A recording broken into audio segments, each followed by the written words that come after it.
Baik, Assalamualaikum warahmatullahi wabarakatuh. Waalaikumsalam warahmatullahi wabarakatuh. Sebelumnya, perkenalkan nama saya Anissa Ayutami selaku moderator. Di sini saya akan menyampaikan hasil diskusi saya sendiri tentang pemanfaatan teknologi informasi pada bidang pendidikan.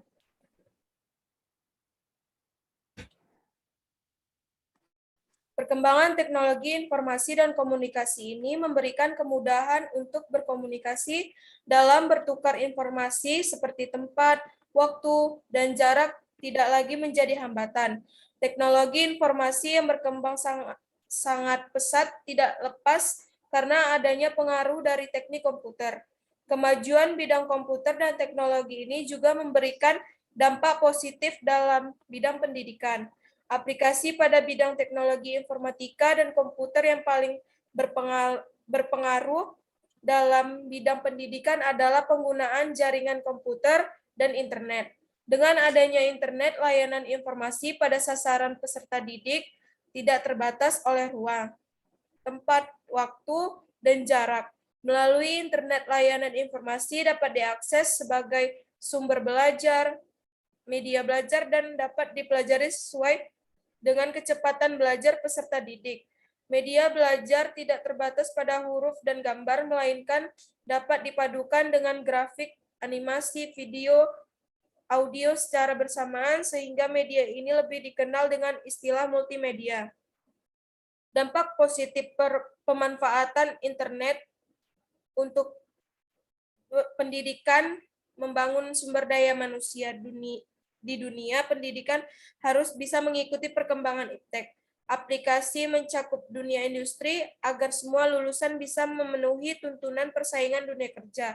Berdasarkan fakta tersebut, salah satu cara agar bisa mengikuti perkembangan iptek yang begitu cepat adalah dengan terus-menerus mengakses informasi yang up-to-date atau terkini, dan semua itu bisa didapatkan melalui internet.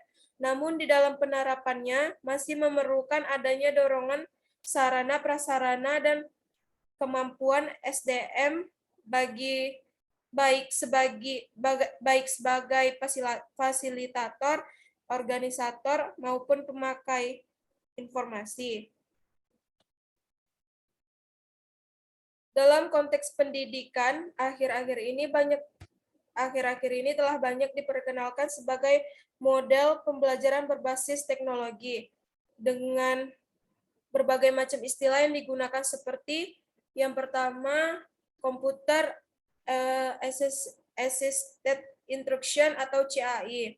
Yang kedua, Computer Based Education atau CBE.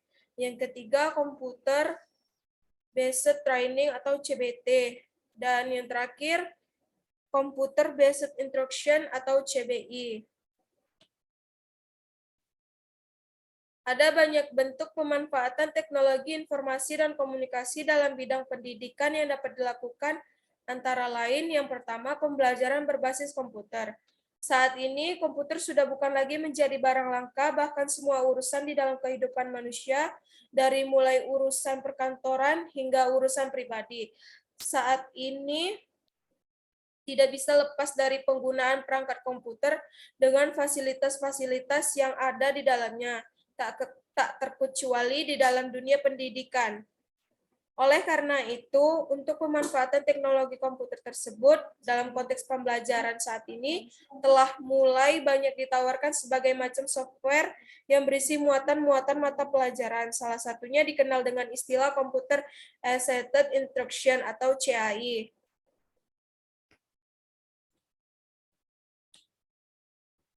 Yang kedua, berbagi hasil penelitian teknologi informasi dan komunikasi, dalam hal ini khususnya internet, telah banyak digunakan sebagai sumber informasi untuk menunjang pendidikan. Internet telah dimanfaatkan untuk berbagai hasil-hasil penelitian yang dilakukan di belahan dunia berbeda. Hal ini menyebabkan hasil penelitian yang dilakukan oleh seseorang dapat dimanfaatkan oleh orang lain. Saing berbagi hasil penelitian juga mencegah terjadinya penelitian serupa yang berulang. Yang ketiga, konsultasi dengan pakar internet juga banyak dimanfaatkan untuk berkonsultasi dengan pakar-pakar yang berbeda di tempat lain. Hal ini menyebabkan ruang dan jarak bukan lagi menjadi masalah seorang siswa di Pulau Kalimantan yang sedang melakukan penelitian dalam berkonsultasi dengan seorang dosen. Hal ini dilakukan dengan pemanfaatan layanan email, chatting, ataupun mailing list di internet.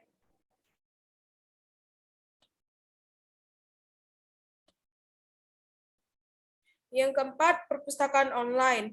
Perpustakaan dalam bentuk digital yang ditempatkan di internet.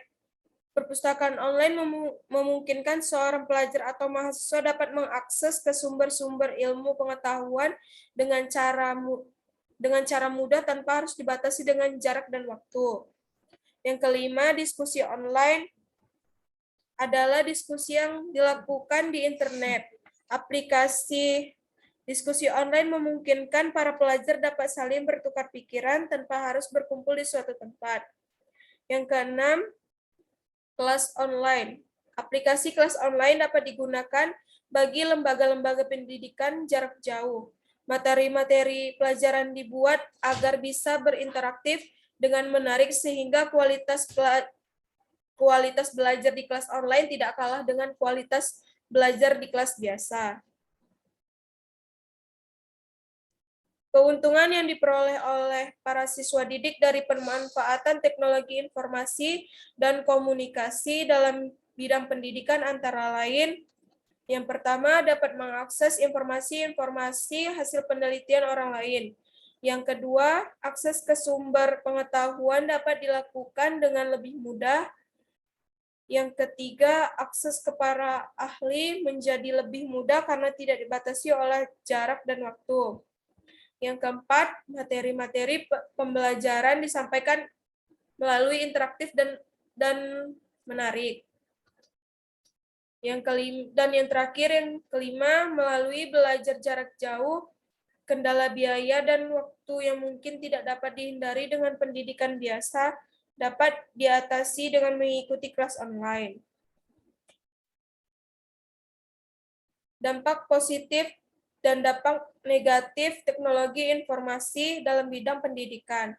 Yang pertama, dan dampak positif, ada informasi yang dibutuhkan akan semakin cepat dan mudah diakses untuk kepentingan pendidikan.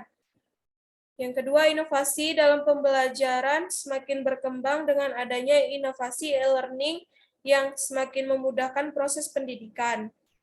Yang ketiga, kemajuan TIK juga akan memungkinkan berkembangnya kelas virtual atau kelas yang berbasis telekonferensi yang tidak mengharuskan sang pendidik dan peserta didik berada dalam satu ruangan. Yang keempat, sistem administrasi pada sebuah lembaga pendidikan akan semakin mudah dan lancar karena penerapan sistem TIK.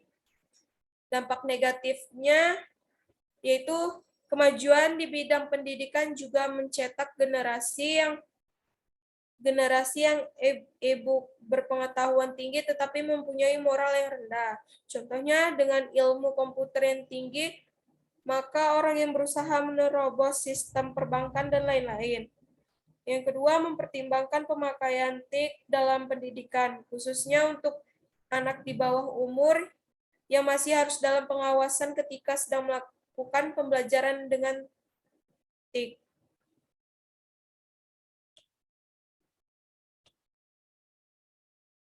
Saat ini, penerapan teknologi informasi sudah mulai banyak dipergunakan di instansi pendidikan maupun sekolah-sekolah berstandar internasional di Indonesia, dan yang merupakan salah satu produk integrasi teknologi informasi ke dalam dunia pendidikan adalah e-learning atau electronic learning. Saat ini, e-learning mulai mengambil perhatian banyak pihak, baik dari kalangan akademik, profesional, perusahaan maupun industri di industri pendidikan tinggi. Misalnya, e-learning telah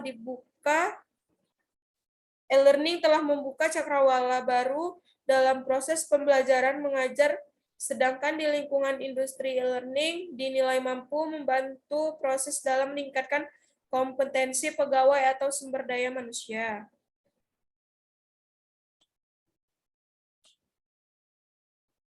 Dan yang terakhir, dari dunia akademis metode pembelajaran ini sudah mulai banyak diterapkan dan dikembangkan. Selain itu, dalam hal penghematan waktu dan kecepatan penyajian informasi, akibatnya penerapan teknologi informasi juga memberikan kesempatan kepada guru dan pengurus sekolah untuk meningkatkan kualitas komunikasi dan pembinaan kepada siswa. Dengan demikian, siswa akan merasa lebih dimanusiakan dalam upaya mengembangkan kepribadian dan pengetahuannya. Sekian dari hasil presentasi saya. Jika ada kekurangan, mohon dimaafkan. Saya tutup dengan wassalamualaikum warahmatullahi wabarakatuh. Waalaikumsalam warahmatullahi wabarakatuh.